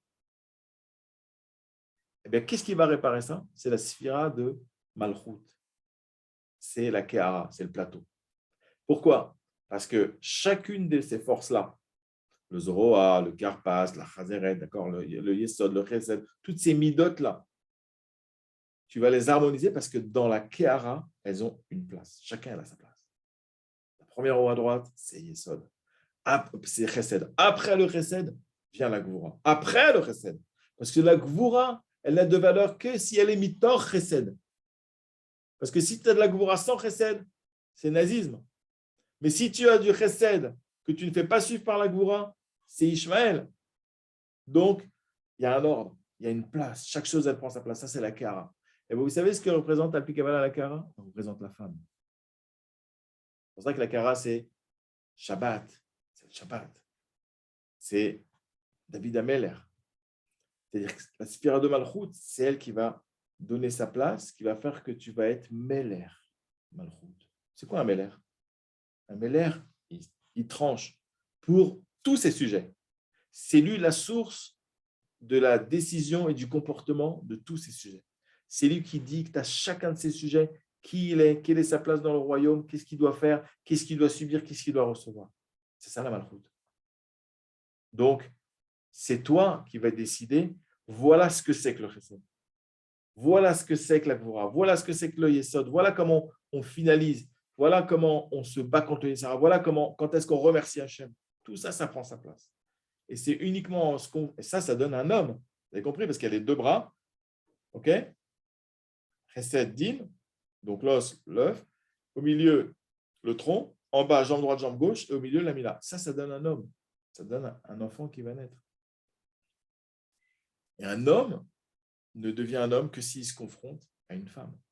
Donc, toutes ces forces-là, maintenant, il faut que tu les mettes dans un cadre. Ce cadre-là, c'est ta femme. C'est-à-dire que ta femme, elle va te dire, bon, écoute, je pense qu'on peut lui donner quand même. Toi, tu n'aurais pas voulu donner à ce moment-là. Bon, tu as appris, elle va t'apprendre. Elle va te dire, et moi, tu ne me donnes pas? Je ne comprends pas, je t'ai tout donné, on sort, voilà, je t'ai acheté des vêtements, on part en vacances, etc. Oui, mais à chaque fois que tu rentres le soir, je n'ai pas droit à un sourire. Donc, en fait, tu ne me donnes pas. Tu n'as pas pensé. Toi, tu rentres, tu t'es battu pour qu'elle ait tout, elle manque de rien, bah, au prochain, ni les enfants, etc. Mais quand tu rentres, c'est la gueule en biais. La tronche, toute la journée, la tronche. Et t'es fatigué, et tes trucs, on sort ce soir, non, je peux pas. Tu sais, j'aimerais bien qu'on se fasse un petit peu ensemble. Alors, je sais pas, travaille moins. Moi, les Chinois, l'autre fois, tu as bossé jusqu'à 2 heures du matin, je m'en fous. Tu as gagné 2 000 euros, mais j'en ai rien à battre. Parce que moi, 2 000 euros, je n'ai pas le sourire. Donc, tu ne me donnes pas. Donc, la femme, elle va t'apprendre. À t'apprendre à gérer. Elle va te donner la place du chesed. Elle va te donner la place de chaque chose. C'est la Kehara. Maintenant, tout ça, c'est pour faire naître l'idée donc de liberté. L'idée, on comprend bien maintenant comment l'idée de se délivrer du Yetzer Hara, elle apparaît avec tout ça. Pourquoi? Parce qu'en fait, quand je me suis recréé en tant qu'homme, donc posé sur ma femme, sur ma Kehara, d'accord? C'est-à-dire, je mets toutes mes midotes, je les travaille en soi et après, je les présente à ma femme qui me dit « Ah non, là, ça va pas. » Ah oui, là, ça va. D'accord? Donc, en fait, maintenant, je vais être libre. Je vais être libéré du Yetzer Hara. Parce que le Yetzer Hara, c'est quoi son truc? C'est que tout ça, là, d'abord, le Yetzer Hara, il fait des problèmes de Shalom Bayit pour séparer la Kehara de toutes les sphirotes qui restent, de tout l'homme. Il sépare le cadre de l'homme, de tous ses comportements. Comme ça, l'homme, il est perdu. Regardez les mecs qui divorcent, les pauvres. Ils sont perdus, ils sont détruits, il ne reste plus rien. Regardez les célibataires qui n'arrivent pas à se marier. Le mec, il gagne 1 tonne d'argent, tout part. Il achète la grosse voiture, il fume des pétards, taxe. J'en ai eu des élèves comme ça. Chaque soir, c'est une nouvelle blonde au lit, ou alors il met de côté, finalement, il donne tout à un copain. Il n'est pas stable, le mec. Il n'y a rien qui est tout part de travers, il n'est pas construit. Donc, il fait des choses dans la vie, mais en fait, tout se perd. Il n'y a pas d'yesod. Pour ça, Zera Levatala. Il n'y a pas d'yesod. Il n'y a rien de final. Comment tu finalises le Zera? Quand tu le mets chez ta femme, au bon moment, c'est autorisé. Elle est d'accord. Allez, on y va. C'est finalisé. Parce que tu as la Kehara. Mais si tu la mets tous les jours dans une copine nouvelle, ou au pire, un mec ou un animal, ou je ne sais pas, il se passe beaucoup de choses aujourd'hui, d'accord? Ben, c'est les Vatala. Il n'y a pas de yesod. Etc., etc., etc. Donc, on comprend maintenant qu'en fait, quand tout va prendre sa place, en fait, on va arriver effectivement à se libérer un petit peu, parce que c'est chaque année qu'on travaille. On va se libérer un peu de l'emprise du Yetzer Hara. Et en fait, comme tout est en harmonie, eh bien, écoutez bien ça. Ce qu'Hachem nous donne, on s'en contente. Ezeu Samear, excusez-moi, Ezeu Ashir, Samear Bechelko. Rashi, il dit, Imra Vimoat. C'est qui celui qui est riche? C'est celui qui est satisfait de sa part. On va voir. Il est en simcha, il est en accord, il est en harmonie. La simcha, c'est plus une harmonie, un accord, une joie, superficiellement, mais intérieurement, ils disent, la simcha, c'est un remplissage spirituel intérieur. Tu te sens rempli, tu te sens stable, tu te sens en harmonie, tu te sens abouti. Ça, la simcha. Avec ce que tu as. Avec ce que tu as. Tu as combien pour les fêtes? Tu as 1 000 euros. OK, vous êtes combien? 12? Eh ben, écoute. C'est pas maintenant, on va être super content d'avoir que 1 000 euros pour passer les fêtes. C'est pas ça le pshat. Le pshat, c'est qu'on va faire les fêtes avec 1 000 euros. On va les faire. Tu as combien? 100 000 euros pour les fêtes? Ouais, ben, tu as un problème. Pourquoi? Ben, parce que si tu ne les utilises pas, quelque part, tu as une perte. Ou tu as passé trop de temps pour gagner cet argent qui ne sert à rien. Ou alors, c'est tombé sur toi, mais maintenant, il faut que tu redistribues. Parce que tu ne crois pas que tu vas vivre avec 100 000 euros. Ils ne sont pas que pour toi. Donc, il va falloir que tu te casses la tête. Il va falloir que tu te casses la tête. Et puis, parce qu'en plus, le fait d'avoir énormément d'argent qui ne te sert pas qu'à de côté, tu sais très bien que tu n'attires que les problèmes. Tu attires le fisc, les voleurs, les gratteurs, les enfants. Tu deviens une machine à sous pour les enfants. D'accord? Papa, donne-moi 1000, donne-moi 5000, la PlayStation, la Nintendo, le nouveau truc qui est sorti. D'accord? Et la femme, vison, truc, machin, plein les faux ongles, et là, truc. Superficiel, tu n'as plus de copains, tu es seul avec ton argent. Donc, des fois, tu aimerais bien peut-être juste ce qu'il faut, quoi. Ça veut dire pas manquer, pour ne pas me révolter, et pour ne pas vivre la souffrance de celui qui est pauvre. Mais d'un autre côté, je vois bien que tout cet argent-là, d'abord, ça m'a ruiné la santé, j'ai plus de temps pour passer avec les autres, et de toute façon, les autres ne sont que superficiels avec moi. D'accord? Ne croyez pas que c'est caricatural ce que je vous dis. Hein. C'est à force de parler avec les gens, on se rend compte que c'est vrai. Ceux qui rêvent encore de la richesse, mais qui n'ont pas parlé avec les riches qui sont de l'autre côté, il faut leur parler, vous allez voir. Donc, tu vas te contenter, en fait, comme tu es, grâce à l'équilibre de ces 10 sphirotes qui vont se rééquilibrer grâce à tout ce que tu vas faire cette soirée de Seder avec eux, d'accord? Comme tu vas te rééquilibrer, tu vas être en communication avec Hachem. Donc, tu vas reconnaître, tu vas accepter ce qu'il te donne. En fait, ce qu'il me donne, c'est ce que j'ai besoin. Donc, comme en fait, je reconnais ce qu'il me donne, ce que j'ai besoin, et que je vais me comporter maintenant d'après mes besoins dans le monde, avec mon bien, avec mon chesed, mon dîme, etc. Donc, en fait, eh bien, ce plateau du Seder m'a réintégré, ces simanim vont me réintégrer en fait dans le besoin. Je vais vivre en fait d'après mes besoins et je vais être content. Par exemple, je voulais changer de voiture, ok. J'ai déjà une voiture à bon niveau, d'accord. J'ai une belle routière parce que voilà, pour le travail, j'ai des rendez-vous, j'ai besoin d'être à l'aise, le chauffage il marche bien, il ne met pas 15 minutes l'hiver à démarrer, les pneus sont bien, les pneumatiques, les trucs, machin, j'ai un certain nombre d'options. Mais je voulais changer, je voulais changer. Moi, j'adore les bagnoles, d'accord. Je faisais des collections quand j'étais petit, des photos de bagnoles, les trucs, etc. Donc, je connais bien. Et je voulais changer. Le type, il se dit, bah, je voulais changer. Et ben finalement, tu vois, regarde. Et ben, en fait, non. Elle fait le boulot. Cette voiture fait le boulot. C'est vrai que le nouveau modèle, elle n'est pas vieille, elle a 3 4 ans, ta bagnole, tu vois. Mais le nouveau modèle, je ne sais pas, il m'attire, c'est la X5, la X6, le truc, d'accord, la Carnival. Je voulais, il y a des options, des trucs, mais en fait, je me rends compte que ça va. Ce que j'ai, ça fait le boulot. Et bien là, tu es dans le besoin. T'es dans le besoin. Et donc, tu vas te libérer de l'emprise du Yetzirah, parce que le Yetzirah, qu'est-ce qu'il va te faire faire? Il va te faire vendre cette bagnole, celle que tu as. Il va te faire croire qu'en fait, c'est mieux d'avoir ce truc-là. Vous connaissez, on ne va pas redévelopper. Et finalement, tu vas vivre dans une vie de mensonge. Parce que tu dis, ouais, mais en fait, si je n'ai pas cette bagnole, je ne vis plus. Si je n'ai pas ça, je ne vis pas. Si je n'ai pas ça, je ne vis pas. Si je n'ai pas ça, je ne vis pas. Alors qu'en fait, c'est faux. Donc, tu vas effectivement te libérer, faire naître, on va conclure sur ça, faire naître l'idée de la délivrance du Yetzirah. Et effectivement, eh bien, cette idée-là, et tu vas l'intégrer, puisque maintenant, tu as un Yesod qui est construit à la fin de la soirée. Donc, tu vas l'intégrer. Tout va prendre du sens, puisque tu as une Kehara qui est construite. D'accord? Ça veut dire que tu vas accepter qu'au fond, ta femme, elle ne dit pas toujours que des bêtises.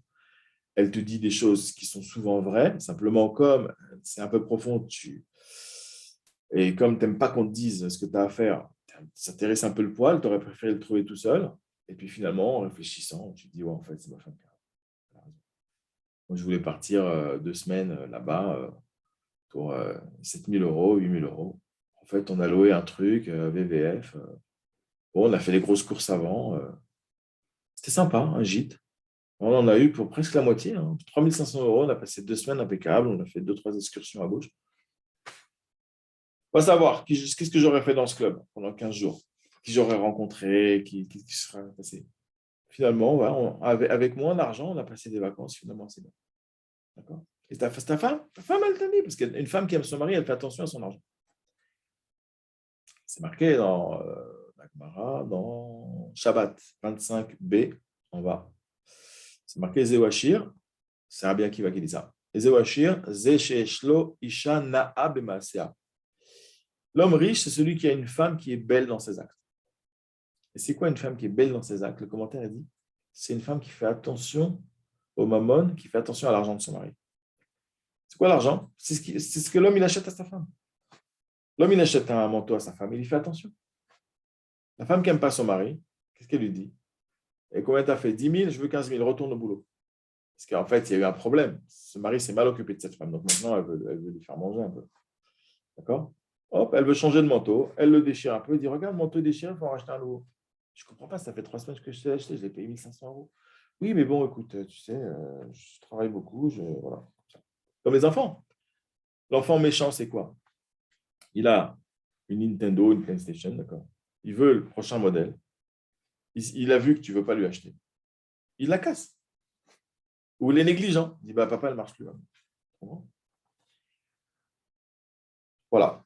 Alors, pour conclure sur une note positive, vous me laissez encore 4 minutes, puisque je vous sens quand même. Je vois que vous m'écoutez religieusement. Donc, vous êtes religieux quand même. Azak. Alors, pour conclure, sur quoi on peut conclure? D'abord, est-ce que vous avez des questions? Peut-être que vous avez une question.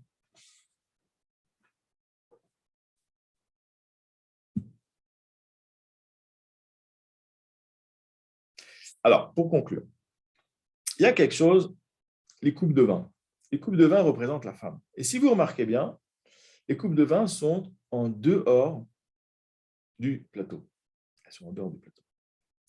Pourquoi? Parce qu'en fait, le plateau et les simanim vont correspondre en fait à l'homme qui travaille.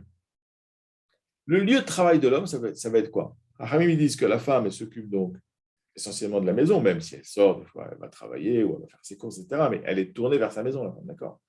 Une femme, l'intérieur, telle que la Torah l'a conçue. On ne va pas parler aujourd'hui comment la société a conçu la femme, c'est notre débat. Mais la femme, elle est tournée vers son intérieur. Une femme qui est encore assez saine d'esprit, propre dans sa tête, bien équilibrée, elle sait très bien que voilà, elle veut un mari pour s'occuper de lui. Et un mari, il a besoin d'une maison bien rangée. Il a besoin qu'il s'occupe de ses enfants. Donc, l'homme, il dit à la femme comment s'occuper des enfants. La femme, elle délègue, etc. Bon. Et en fait, le lieu du travail de l'homme, c'est quoi? Ça va être le lieu où il gagne son pain, ça par l'instant, parce qu'il se bat pour amener ce qu'il faut à la maison. Et puis, c'est le lieu où il va essayer de gagner une spiritualité. C'est le Beth Midrash. La femme n'est pas là-bas. La femme n'est pas là-bas, n'est pas là-bas. C'est pour ça que le lieu de confrontation aux midotes de l'homme, en fait, qui sont donc essentiellement le chouk, le marché, ça veut dire là où il va gagner de l'argent, et le Beth Midrash, la femme n'est pas là-bas. Donc, dans la soirée, en fait, les coupes de vin représentent plutôt la femme et c'est en dehors du plateau. Et qu'est-ce que ça va représenter? Comment une femme, en fait, va libérer l'enfant de l'emprise du Yetzirah? En fait, essentiellement, la femme va transmettre l'émotion, elle va transmettre l'amour et aussi elle va transmettre le manque de Torah. C'est pour ça que Al titosh Torah imecha, ne t'écarte pas de la Torah de ta mère et du moussar avicha, et du moussar de ton père. Pourquoi on parle de Torah avec la mère? Ça, c'est marqué dans les Guéret Ramban, par exemple, d'accord? N'oublie pas, ne t'éloigne pas de la Torah de ta mère et du moussar de ton père. Pourquoi on parle de Torah pour la mère, de moussar pour le père? Parce qu'en fait, ce qui va rattacher à la Torah, c'est la mère, ce n'est pas le père. Le père, il va rattacher à l'identité sociale. Le père, il va amener l'enfant à la bar mitzvah. C'est lui qui va le guider dans la bar mitzvah. C'est lui qui va le rentrer dans la communauté. Mais la femme, elle va le rattacher à Dieu, en fait, l'enfant. Pourquoi? Parce que quand une femme va dire une parole, elle reste sur l'enfant définitivement. Parce que la femme, elle va développer l'enfant, alors que l'homme, il va orienter l'enfant. C'est pour ça que l'homme, il va orienter l'enfant dans le monde. Il va dire, écoute, il n'y a pas que tes frères, il n'y a pas que toi à la maison, il y a aussi tes frères. Donc, il va le placer dans la société de la famille. Après, il va dire, écoute, je ne peux pas te donner sans arrêt de l'argent de poche, je vais travailler un peu. Hop, il le place dans la société, il lui donne son niveau. Tu es à un niveau où tu peux déjà commencer à travailler un petit peu pour tes besoins. Hop, il le place dans la société. D'accord? Après, il lui dit, bon, écoute, on est quand même juif, donc tu dois te marier avec une femme juive. Hop, il l'oriente maintenant dans ses actes, dans son vécu, dans son développement. La femme, elle va lui dire qu'est-ce qu'elle est. La femme, elle va définir l'enfant par ses paroles et par son regard. Et en plus, comme ça passe par l'émotion, ce qui passe par l'émotion est indélébile. Quand vous dites à quelqu'un gentiment, écoute, tu sais, l'autre fois, tu as fait ça et tout, je n'étais pas trop d'accord. Voilà, fais attention de ne pas le refaire parce que ça me blesse, etc. etc. Donc là, il n'y a pas d'émotion. Tu as fait une torah, tu l'as expliqué, ce qui ne va pas, ça t'a dérangé, s'il peut essayer de ne pas le refaire, etc. etc. Comme j'étais l'autre fois à la synagogue où je prie le matin, et il y a un enfant à côté qui il met le talit, à chaque fois, il me fait mal coudre. Il m'envoie les titillons dans le visage. Vous connaissez ce dossier-là? Le mec, il tourne son talit comme ça, et, il te lamine, il te fouette avec le talit. Bon, ça arrive une fois, deux fois, trois fois. Et puis, plusieurs jours après, pour que ça descende un peu, je lui dis, tu sais, ça fait 3 fois que tu me mets tes titites de talit dans la figure quand tu mets ton talit. Il m'a dit, oh là là, excusez-moi et tout, je suis désolé. Non, c'est pas grave, c'est rien passé. Je te dis juste, fais attention pour toi et pour moi. Voilà. Et bien, tous les matins maintenant, hop, il va dans un coin où il n'y a personne et il met son talit.